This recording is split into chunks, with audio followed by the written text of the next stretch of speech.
Hey everybody, welcome back to my channel. Today we're going to be talking about a lady named Ebonee Spears. She's 30 years old and went missing from Wilmington, North Carolina.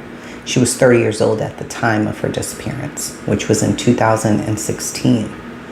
Ebonee had been diagnosed with lupus months before her disappearance. Now, lupus is a disease that can cause pain in your joints and difficulty walking. The diagnosis had caused her some depression and anxiety. She was prescribed some new medication right before she went missing. Her family and boyfriend said that she was behaving strangely. Witnesses who saw her also said she was acting paranoid and confused in the weeks before her disappearance. Now, there is a timeline that's been put together surrounding her disappearance, and we're going to go over that timeline. On January 14th, Ebonee appeared to be disoriented. Her parents, Harriet and Alfonso, became concerned. They were meeting her in a parking lot and having a conversation with her.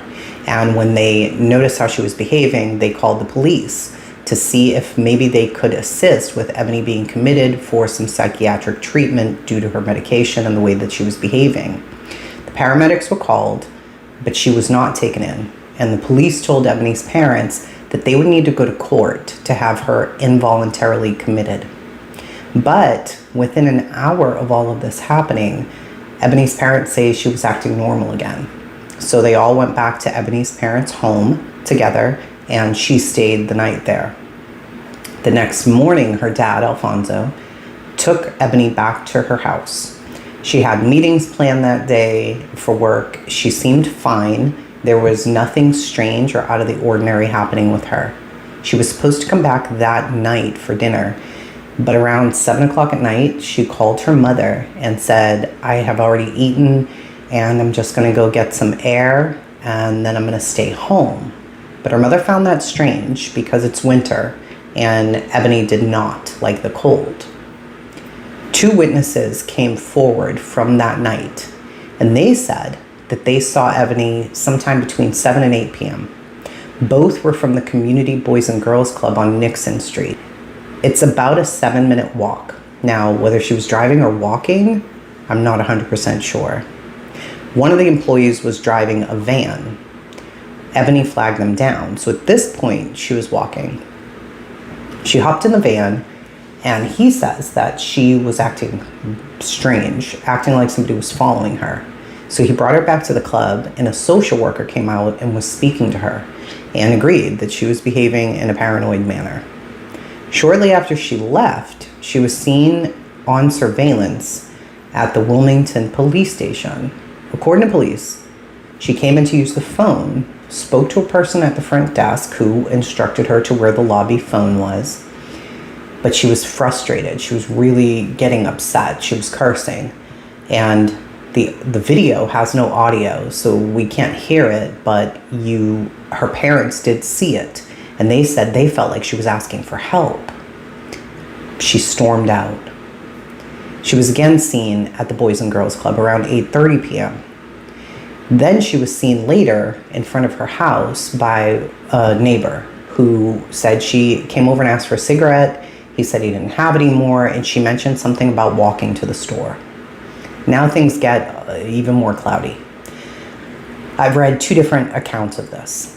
First, a friend was outside of her home from 10 p.m. on and called Harriet, her mother, around 1 a.m., stating Ebonee was not there and that they couldn't reach her.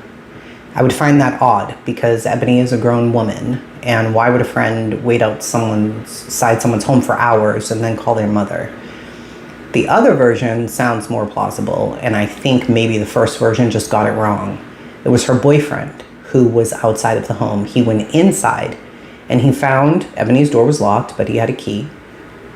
He found her purse, her car, her credit cards, cash. Everything was there except for her cell phone. And he waited until around 1 a.m., and when she hadn't come home, he called her parents, I assume, to see if perhaps she was staying there for the night. Her parents reported her missing the next day. They were then told about Ebonee's visits to the station and all of this, and they were allowed to watch the 5-minute video. And her father firmly believes that Ebonee was trying to ask for help based on what he could see in the video. Wilmington police have not released this video to the public, so I couldn't watch it to look, but her father would be the best judge of the mannerisms and the way that his daughter was moving. A search did begin. They searched her home. They searched the neighborhood and the areas that they say she was seen, and she wasn't on any surveillance videos anywhere. Nowhere at all. It was like she vanished into thin air. She's 5'8". She's 130 pounds. Brown hair, brown eyes, and a tattoo of a rose on her foot. Anybody with information should call the Wilmington Police Department, 910-343-3609. Crime Stoppers as well, 910-763-3888. Keep in mind, she's a daughter, she's a friend, she's a girlfriend, she's a granddaughter, and this could be anybody. Medications can sometimes make you act strangely. But according to her parents, she was never suicidal. That was not something that would ever cross their mind. So they think that's very unlikely. And if that was the case, would they not have found her body by now? It has been 3 years, going on 4 in just a few months. And her family has not given up hope. We recently started a group, or we rebranded a group that we already had on Facebook, and this was one of the very first recommendations. They feel as though her case really never took off, never got enough attention. That's the reason I'm doing the video. There are cases out there that get no attention whatsoever, and they need to have that. So, Wilmington, North Carolina, Ebonee Spears. I'm going to make sure that you just keep seeing her face.